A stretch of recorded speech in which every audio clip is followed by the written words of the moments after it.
How's it going, guys? Welcome back to the channel. It's me again, Levs Ragasa. I just wanted to do a quick comparison of the two cheaper alternative 2470s 2.8 that you can use on your Canon mirrorless camera. Of course, they are both can be used using an adapter, an EF to RF adapter. And compared to the RF 2.8 version, which is very expensive, I just wanted to quickly show you guys about these two great options. One is the Tamron G2 over here, and also the 2470 Sigma DGOS. By the way guys, before we start this video, I would like to thank MK Trading for lending me the Sigma 2470 to review and compare it to the Tamron G2, which is owned by my friend Chris G. MK Trading is one of the leading distributors and suppliers of photographic videographic equipments here in the UAE since 1973. I'm gonna leave all their link description down below, so if you want to check them out, please do so. They do offer a lot of photographic and videographic equipments over there. That includes this lens that I'm reviewing right now, which is the Sigma 2470. They do offer very competitive prices over there, so if you have time, please do check them out. They do offer a lot of brands over there, not only the Sigma. I will leave also their link description down below of their location in Vera here in Dubai, so please check them out.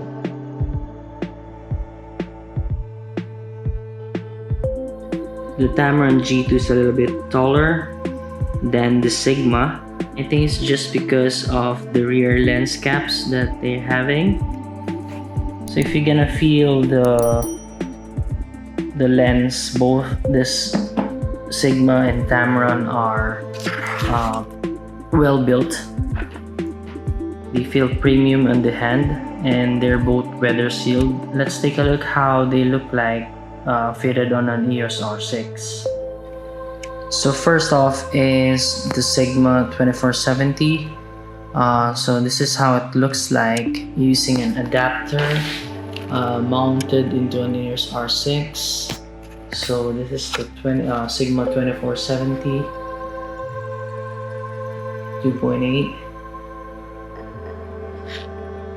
It's a little heavy for a setup, but as expected of a premium lens from Sigma, their Art Series lens. I think that's the highest category of Sigma lenses. So let's take a look on the Tamron. And so this is how it looks like using an EOS R6. I'm gonna do a top view as well. Because of this golden part of the G2, I think that's also the one that's making this lens look a little taller than the Sigma counterpart. But it's basically, it feels the same. They're both heavy. As expected, this is one of the best seller Tamron at the moment, the Tamron G2.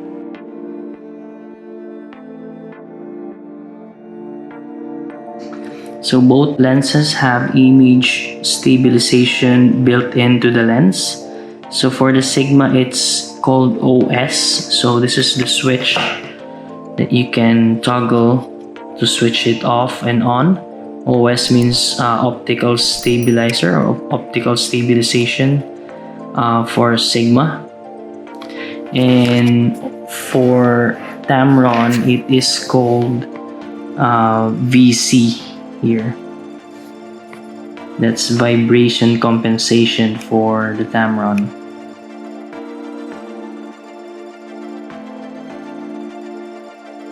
So I wanted to test the autofocus. First, the G2 mounted on my R6 using an adapter. I already used this setup before, so I know that the autofocus works perfectly onto the R6 using the G2. So you can see here, I don't have a screen recorder, so I'm just recording it using my EOS R. Sorry for the shaky video because I'm constantly moving. As you can see, if I'm gonna remove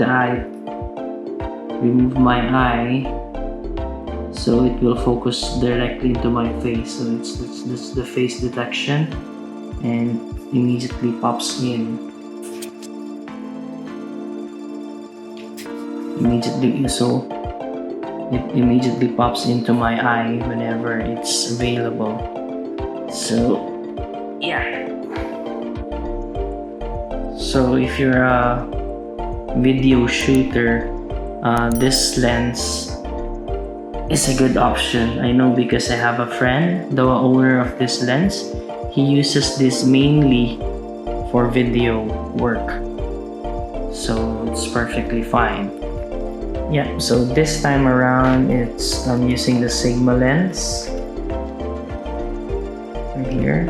So it's the Sigma on the EOS R6, using an adapter used to EF to RF adapter. So I'm gonna record again. I'm gonna record again using my EOS R, so you can see from the menu that it is also locking into my eye without any issues. Oh. Hate it when it happens. So it's locking into my eye easily. You can see it from here. Automatically does the face detection if I'm gonna hide my eye. The only thing about this Sigma lens that I've noticed, its focusing motor is a little bit, it's not very loud, but it's kinda annoying sometimes because you can hear it focusing and the motor is running. You will hear the focus motor ring or whatever it is called. But with regards to the performance of the autofocusing, it does work perfectly as well into the EOS R6.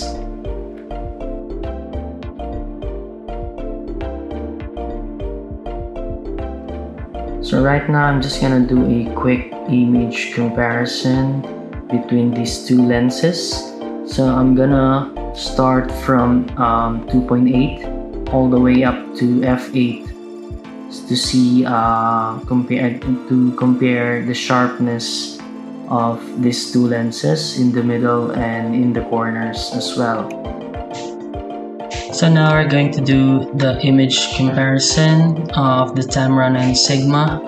I'm using Adobe Lightroom to compare both images. I do have the Sigma on the left side here and the Tamron on the right side here.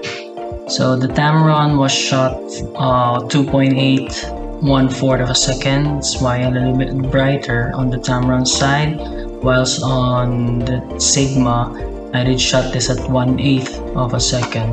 But I did use a tripod on shooting all the images that I'm going to show you guys. And yeah, we're gonna go now to the middle part of the image. As you can see that Tamron is looking a little bit sharper than the Sigma. I don't know, it's just because of the lighting condition that this looks sharper, but in my eyes I can see that the Tamron is tad bit sharper than the Sigma. So I'm gonna go to the other part of the image. Here you can see the cat here on the Sigma part is a little bit blurred compared to the Tamron here. It's just way super sharp. If you're gonna go to the corner of the image, you can see even at the even in their bokeh, you can see that the Tamron has a better rendering of the bokeh of this image. So we're gonna move on to f4. So I'm gonna move this for the Sigma and this one for the Tamron. Now we're at f4, 0.5 of a second for the Tamron, and for the Sigma we have 1/4 of a second. So you can see, you can check now again in the middle parts. You can see still the Tamron is way sharper. We're gonna go back to that cat. You can see this is even more sharper for the Tamron. We're gonna go to the corner again, which is, I think, without a question that the Tamron is sharper on this one. So we're gonna go now to the next image. It's basically the same image but a different aperture. Now at 5.6, I'm gonna use the 5.6 of Sigma here. Yeah, so we're shooting at 1 second, 5.6 for the Tamron, and for the Sigma it's 0.5 of a second, 5.6. So I'm gonna show you now the center again. Yeah, the Sigma is showing significantly sharper now, but compared to the Tamron it's still lagging behind. As you can see now, we're gonna go back to that cat. Still, you can clearly see, guys, that the Tamron is sharper. I'm gonna go back to that bokeh part on the back, in the corner. You can see here, I think they're even. You can say a little bit sharper on the Tamron, but now it's, I mean, you can see here that the Sigma has catch up on the corner sharpness. So now we're gonna go to the last image, which is f8. So still on the right side here is the Tamron, and I'm gonna use this, and this is for the Sigma. For the Tamron I'm using f8 at 2 seconds, and for the Sigma it's 1 second at f8. So I'm gonna go back again in the middle part of the image. You can see, I think they're kind of even now.